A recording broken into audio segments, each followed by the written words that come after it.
어제는 의로우신 하나님의 지난 토요일 새벽에는 의로우신 하나님의 눈길이라는 제목으로 말씀을 살펴보았습니다. 의로우신 하나님의 눈길은 사람의 마음을 꿰뚫어 보고 계시며 악인의 집을 주목하신다고 했습니다. 오늘 본문에서는 13절부터 19절의 말씀을 통하여서 또 지혜자와 어리석은 자의 대인관계의 특징이 어떠한지에 대해서 말씀하고 있습니다. 그리고 20절부터 23절의 말씀은 지혜와 의인과 지혜자의 관계, 의인과 지혜자의 성공에 대한 그런 교훈을 말씀하고 있습니다. 24절부터 또한 29절까지 보면 악인들의 옳지 못한 모습들을 기록해 놓고 있는 것을 여기서 볼 수가 있습니다. 그리고 마지막 30절과 31절에서는 우리 인생에 대한 하나님의 이 절대 주권, 그것을 말씀하고 있습니다. 이런 가운데 오늘 본문의 시작과 마무리에서는 나눔의 삶에 대한 교훈을 해주고 있습니다. 풍성히 받는 삶도 참 귀중하지만 더 귀한 삶이 있다면 그것은 바로 나누는 삶입니다. 주님께서 우리에게 주신 귀한 선물 가운데 일부를 어려운 이웃을 위해서 나눌 수 있다면 성도로서 성숙하고 귀한 삶이 될 것입니다. 그러기 위해서는 우리 속에 있는 욕심부터 버려야 합니다. 그래서 오늘은 욕심을 버려라는 제목으로 말씀을 살펴보고자 합니다. 첫째로 욕심을 버리면 이웃의 고통 소리가 들립니다. 13절 말씀입니다. 가난한 사람의 부르짖음에 귀를 막으면 자기가 부르짖을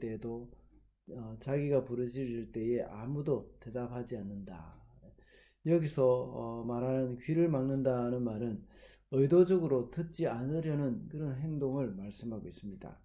다시 말하자면 가난한 사람이 부르짖을 때에 그것을 듣지 못해서가 아니라 듣고도 모른 척 하면서 돕기를 거절하는 그런 이 사람에 대해서 말씀하고 있는 것입니다.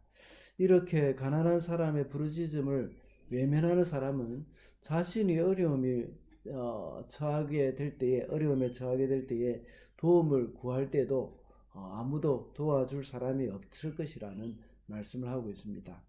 남의 어려움을 돕는 일을 거절한 사람은 자기도 역시 어려움을 당할 때 도움을 얻을 수 없다는 것입니다. 이것은 심은 대로 거둔다는 그런 지극히 당연한 법칙이라고 볼 수 있습니다. 그런데 가난한 사람을 향해서 귀를 막는 행위를 하지 않는다고 하더라도 우리가 그들을 향해서 마음이 열려 있지 않다면 그들의 부르짖음을 듣지 못할 수도 있습니다. 우리가 소리를 차단해 버린다면 우리가 듣고 싶은 말만 듣고 또 원하는 소리만 듣기 위해서 귀를 기울이게 됩니다. 우리 마음속에 욕심이 가득 차 있다면 가난한 사람의 고통 소리가 들리지 않을 것입니다. 나의 욕심을 채우기도 바쁜데 또 어려움을 당한 사람의 형편을 돌아볼 마음의 여유가 없다는 것입니다. 그러나 그 땅에서는 영원한 부자도 있을 수 없고 또 이 땅에서는 영원한 부자도 있을 수 없고 영원한 권세자도 있을 수 없습니다. 우리가 아무리 넉넉하게 산다고 하더라도 어려움이 있을 수 있고 또 다른 사람의 도움이 필요할 수도 있습니다. 하나님께서는 우리를 그렇게 만들어 놓으셨습니다. 돈이 없어 가난하기 때문에 도움을 받아야 하는 것이 아니더라도 우리는 혼자 사는 것이 아니라 누군가의 도움을 받아야 이렇게 도움이 있어야 살 수 있는 그런 존재입니다. 그렇기 때문에 우리는 늘 고통받는 이웃에게 관심을 가지고 그들에게 도와줄 수 있는 그런 사람이 될 수 있도록 해야 하겠습니다. 지난주에 살펴본 잠언 17장 19절에 보면 가난한 자를 불쌍히 여기는 것은 여호와께 꾸이는 것이 그 선행을 갚아주시리라고 말씀을 하셨습니다. 우리 속에 있는 욕심을 버리는 자만이 가난한 자를 불쌍히 여기게 되고 주님이 그 마음을 귀히 보시고 또 그 선행을 갚아주십니다. 그래서 마태복음 25장에 보면 예수님께서 하시는 말씀이 지극히 작은 자 하나에게 하는 것이 곧 나에게 하는 것이라고 말씀을 하셨습니다. 우리가 하나님께 긍휼히 여김을 받고 주님이 기뻐하시는 마음을 가진 사람으로서 이 가난한 사람의 이웃이 되기 위해서는 욕심을 버려야 하겠습니다. 그러므로 욕심을 버릴 때에 이웃의 고통 소리가 귀에 들려지게 되어진다는 것입니다.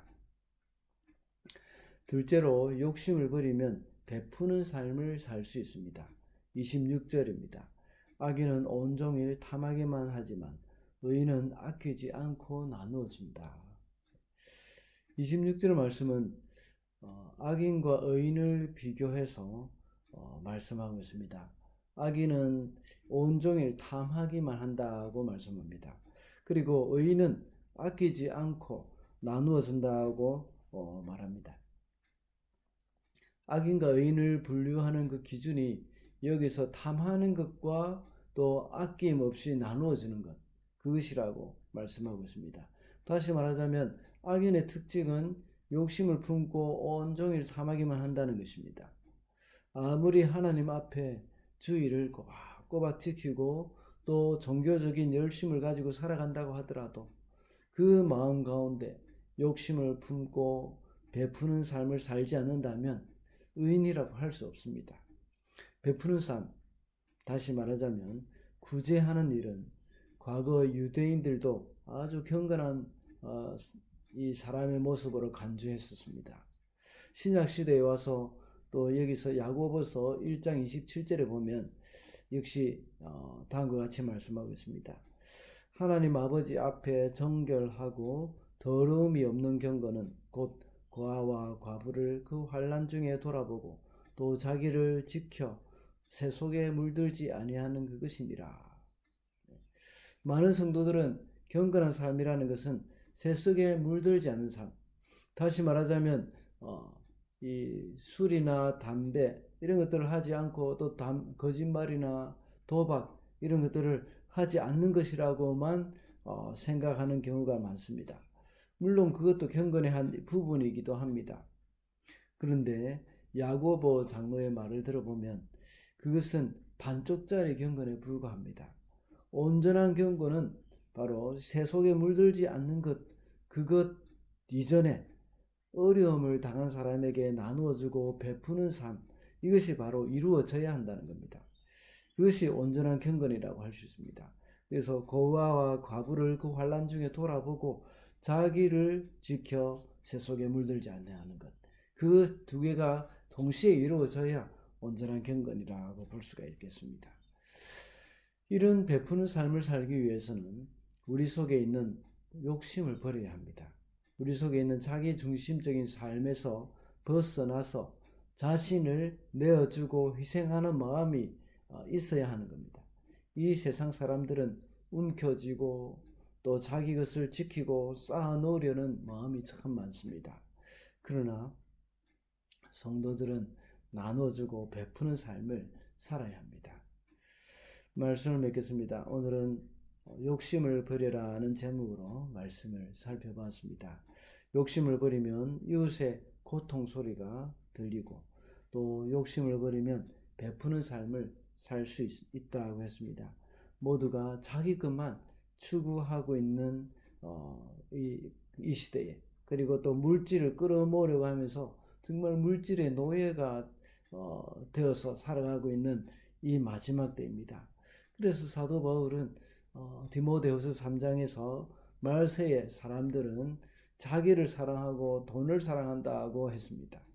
이러한 말세를 살아가는 하나님의 백성들은 욕심을 버리고 돈의 노예가 아닌 돈의 주인으로 살아가야 하겠습니다.